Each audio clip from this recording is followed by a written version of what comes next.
Friend आज इस short video में हम देखने वाले ड्रग एंड कॉस्मेटिक एक्ट का जितने भी सारे शेड्यूल आता है। तो सबसे पहले शेड्यूल आता है schedule A that means application. Applications कोई भी काम जब स्टार्ट करते हैं तो सबसे पहले क्या करते हैं, एप्लीकेशन फॉर्म भरते हैं। तो ये से क्या होगा, एप्लीकेशन फॉर्म।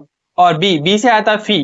दैट मींस कोई भी काम करते हैं एप्लीकेशन भरते हैं, एप्लीकेशन के बाद क्या करते हैं, फी भरना पड़ता है। तो बी से होगा फी।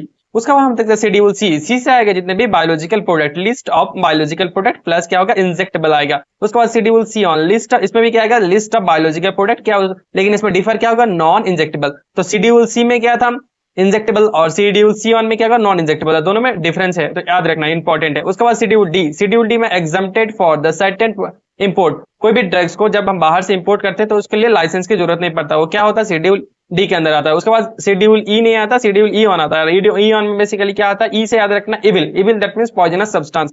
पॉइजनस सब्सटेंस में क्या है, list of poisonous substance under Ayurveda सिद्धा यूनानी। उसके बाद हम देखते हैं एफ से याद रखना है फ्लूइड, और फ्लूइड से क्या याद रखना है, हमारी बॉडी में क्या फ्लूइड है, ब्लड। तो ब्लड जितने भी ब्लड बैंक और ब्लड प्रोडक्ट, जितने ब्लड बैंक और जितने ब्लड प्रोडक्ट आएगा किसमें आएगा, शेड्यूल एफ।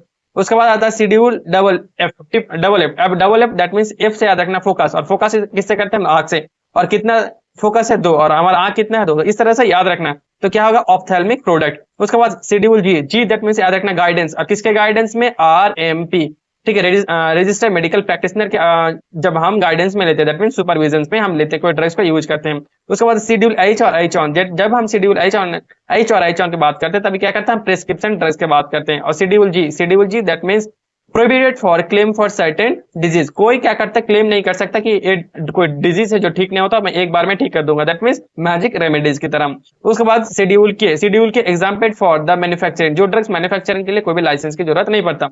उसके बाद आता है schedule M that means GMP for manufacturing, that means G good manufacturing practitioner. कोई manufacturing unit, that means industry को ओपन करने के लिए जब कोई नियम और रेगुलेशंस होता है, किसके अंदर आता है, शेड्यूल एम। और इसमें बेसिकली कौन सा आता है, ह्यूमोपैथी और एलोपैथी के बारे में आता है। उसके बाद शेड्यूल एम से याद रखना है running for the pharmacy. Pharmacy को ओपन करने के लिए क्या क्या इक्विपमेंट होगा, उसके लिए क्या क्या लॉ होगा, रेगुलेशन होगा, सब किसके अंदर आता है, शेड्यूल एन के अंदर आता है। उसके बाद शेड्यूल पी से क्या याद रखना है, लाइफ पीरियड ऑफ ड्रग्स। और शेड्यूल की से याद रखना है कलर एंड कोटेड। और शेड्यूल आर से याद रखना है कॉन्ट्रासेप्टिव दैट मींस कॉन्डम। उसके बाद शेड्यूल ए से याद रखना सुंदरता, और सुंदरता किसे बढ़ता है, कॉस्मेटिक से बढ़ता है। तो एस से याद रखना सुंदरता, और सुंदर से किसे बढ़ता है, कॉस्मेटिक से। उसके बाद टी से आता है जीएमपी फॉर आयुर्वेदा सिद्धा यूनानी। उसके बाद आता है यू से याद रखना एनालिटिकल रिकॉर्ड, यू से याद रखना एनालिटिकल रिकॉर्ड। उसके बाद वी से आता है पेटेंट ऑन प्रोप्राइटरी मेडिसिन। जितने भी पेटेंट ड्रग्स होता है वो किसके अंदर आता है, वी के अंदर आता है।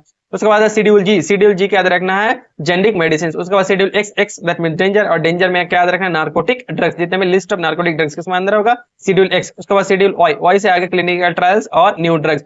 तो